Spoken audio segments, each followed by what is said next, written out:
Bab 3287. Di wilayah selatan, di luar istana ortodoksi, Yang Kai dan Hua Qingxi tiba melalui Space Array. Begitu mereka keluar dari barisan, Yang Kai menghancurkan hasil kerja keras mereka. Karena mereka akan mengatur ulang susunan di istana ortodoksi, tidak perlu meninggalkannya. Tidak lama kemudian, mereka memasuki istana ortodoksi bersama.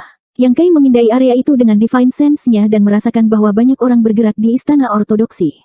Setidaknya ada 1000 dari mereka. Orang-orang ini semua dikirim oleh Hua Qingxi untuk membantu Nanmen Dajun mensurvei medan istana ortodoksi dan membantunya mengatur barisan. Nanmen Dajun sendiri saat ini sedang melayang di udara. Dia terus-menerus melihat ke kiri dan ke kanan, memberi isyarat dengan tangannya, dan menggumamkan sesuatu dengan pelan. Dia sangat fokus. Ketika dia merasakan seseorang mendekat, dia menoleh dan segera berkata, "Tuan Istana, manajer istana." Yang Kai mengangguk dan berdiri di sampingnya. Dia melihat ke bawah ke pemandangan dan berkata, "Bagaimana situasinya?" Nanmen Dajun berkata, "Tuan Istana, apa maksudmu?" Yang Kai berkata, "Berapa lama untuk mengatur susunannya?" Nanmen Dajun merenung sejenak dan menjawab, "Area istana ortodoksi sudah sangat bagus. Tidak perlu mengubah sepenuhnya. Beri saya 1 bulan lagi. Seharusnya cukup untuk mendukung barisan. Ketika saatnya tiba, saya akan membuat beberapa perbaikan hati-hati. Itu akan sempurna dalam waktu setengah tahun. Ya, ini bakat kuatmu. Aku membutuhkan banyak usaha darimu. Jika ada sesuatu yang kamu butuhkan, katakan saja pada manajer istana." Nanmen Dajun menyeringai. "Jika bukan karena dukungan manajer istana, saya tidak akan bisa membuat janji seperti itu." Dia sekarang adalah kepala Array Master dari High Heaven Palace. Saat mengatur susunan, Hua Qingxi akan memenuhi semua permintaannya. Jika dia menginginkan orang dan materi, mereka akan memberinya materi. Kalau tidak, bagaimana bisa begitu mudah untuk mengatur Array Sekte teratas? Saat itu, dia telah melakukan perjalanan ke Northern Territory. Meskipun reputasinya bagus, dia masih seorang penyendiri. Ada banyak hal yang dia tidak punya kekuatan untuk menyelesaikannya. Tapi sekarang, dengan seluruh High Heaven Palace sebagai dukungannya, hanya ada formasi di dunia ini yang tidak bisa dia pikirkan, dan tidak ada formasi yang tidak bisa dia atur. Tiba-tiba, dia merasa ini tidak buruk. Tidak ada hal lain yang membuatnya lebih bahagia daripada kenyataan bahwa dia dapat memenuhi ambisinya sesuka hati. Setelah tinggal di High Heaven Palace selama bertahun-tahun, dia agak tenang. Sekarang, bahkan jika Yang Kai ingin mengusirnya, dia harus mempertimbangkannya dengan hati-hati. Lagi pula, tanpa dukungan High Heaven Palace, dia, sebagai Master Matrix, tidak dapat membuat batu bata tanpa jerami. Tentu saja, mengandalkan sekte lain adalah jalan keluar, tetapi sekte mana yang bisa memberinya dukungan sebanyak High Heaven Palace? Bukan hanya dia, tapi juga Hou Yu. Pada awalnya, ketika Hou Yu ditangkap oleh Yang Kai, dia mencoba melarikan diri beberapa kali. Tetapi seiring berjalannya waktu, bukankah dia perlahan-lahan menjadi tenang? Itu hanya karena semua orang di High Heaven Palace bersikap sopan kepada mereka, dan mereka memberi mereka cukup rasa hormat dan otoritas. Mereka juga mendukung penuh mereka dalam menorehkan prestasi di bidangnya masing-masing. Di mana lagi mereka bisa menemukan tuan yang begitu baik? Terlepas dari apakah itu dia atau Hou Yu, keduanya telah menemukan sekelompok murid di High Heaven Palace dan siap untuk mengasuh mereka dengan baik untuk melihat siapa yang berhak mewarisi warisan mereka. Dengan hubungan seperti itu, hubungan mereka dengan High Heaven Palace menjadi lebih dekat. Sekarang, di High Heaven Palace, 3 puncak roh khusus, puncak eliksir, puncak senjata dan puncak arai bisa dikatakan penuh dengan talenta. Ditambah dengan sekelompok orang dari puncak Yanye yang mempelajari Dao of Embodiment Puppetry, para murid High Heaven Palace memiliki terlalu banyak pilihan di masa depan.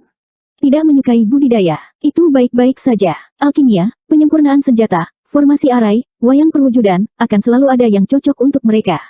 Setelah beberapa kata penyemangat lagi untuk Nanmen Dajun, Yang Kai pergi sendiri. Ada banyak area terlarang di istana ortodoksi, tetapi area yang paling dijaga ketat adalah tempat angin astral luar angkasa berada.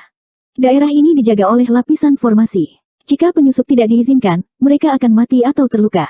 Namun, begitu tentara gerbang selatan tiba, mereka menerobos sebagian besar arai roh di sini. Sekarang, area terlarang tidak terhalang. Yang Kai kagum dengan pemandangan ini saat dia berjalan. Meskipun dia telah lama mendengar tentang angin astral luar bumi, ini adalah pertama kalinya dia melihatnya. Area terlarang terletak di ngarai yang panjang. Sejauh mata memandang, itu adalah dunia abu-abu. Seolah-olah seseorang tidak bisa melihat ujungnya.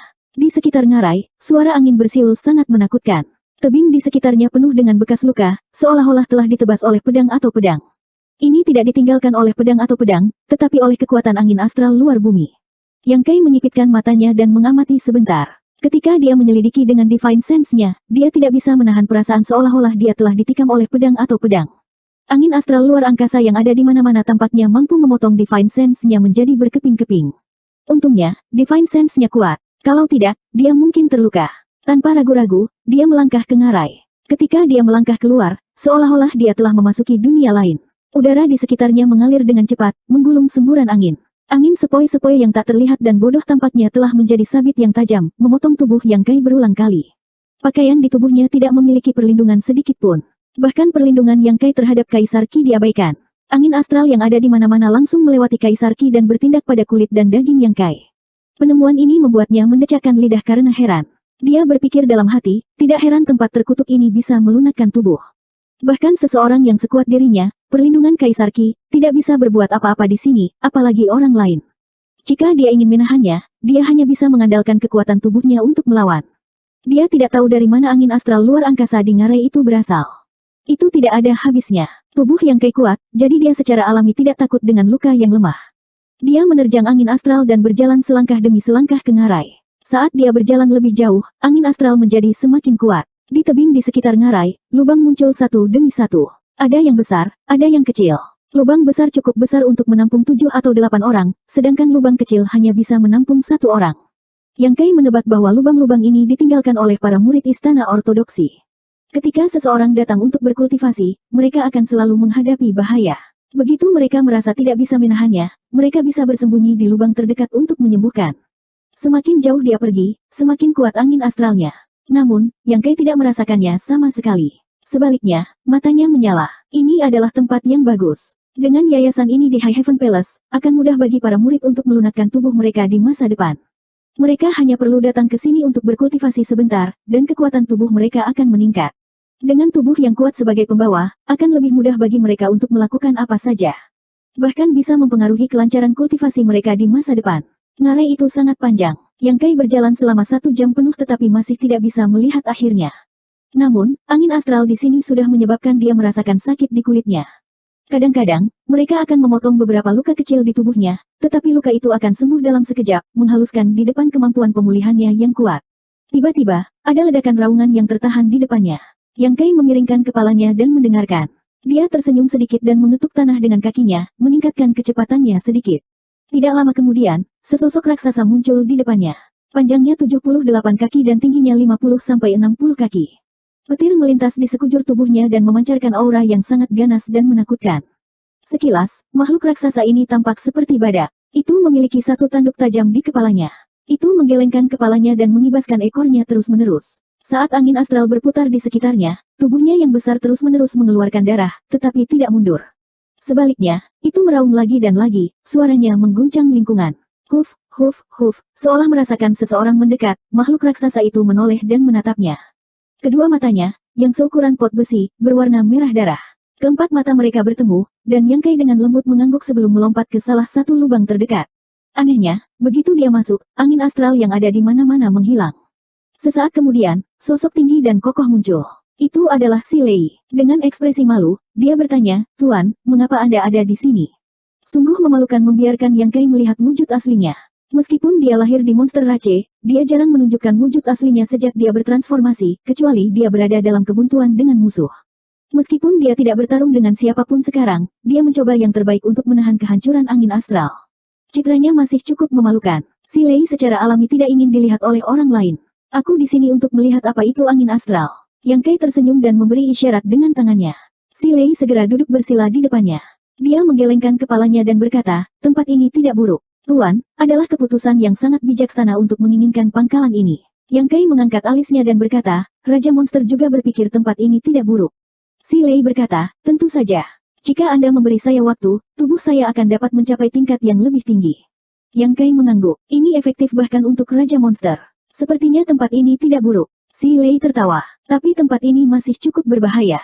Jika kamu tidak memiliki kekuatan yang cukup, kamu akan mencari kematian jika kamu masuk dengan gegabah. Saat dia berbicara, dia terkejut. Dia tiba-tiba ingat bahwa Yang Kai jelas berdiri tidak jauh darinya, tetapi dia terlihat sangat tenang. Bagaimana dia bisa berada dalam kondisi yang menyedihkan? Baru sekarang dia mengerti bahwa fisik Yang Kai jauh lebih kuat darinya. Ini membuat Si Lei merasa sedikit putus asa.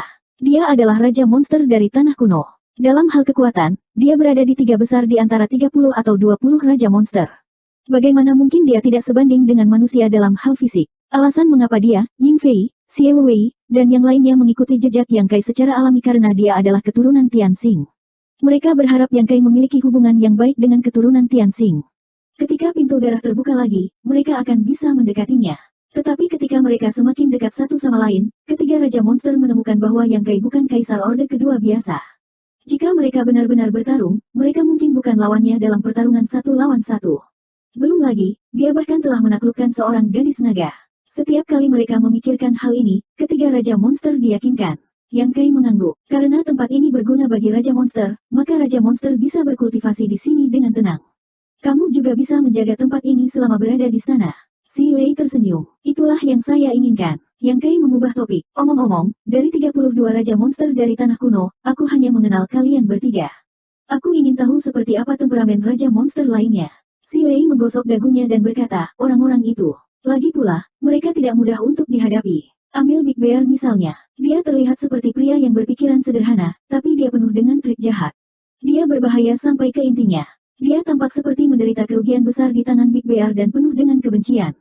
Tiba-tiba, dia tersenyum miris. Tapi Monster King wanita itu sangat enak. Kamu adalah Hu Fei. Dikatakan bahwa kamu memiliki garis keturunan rubah ekor 9.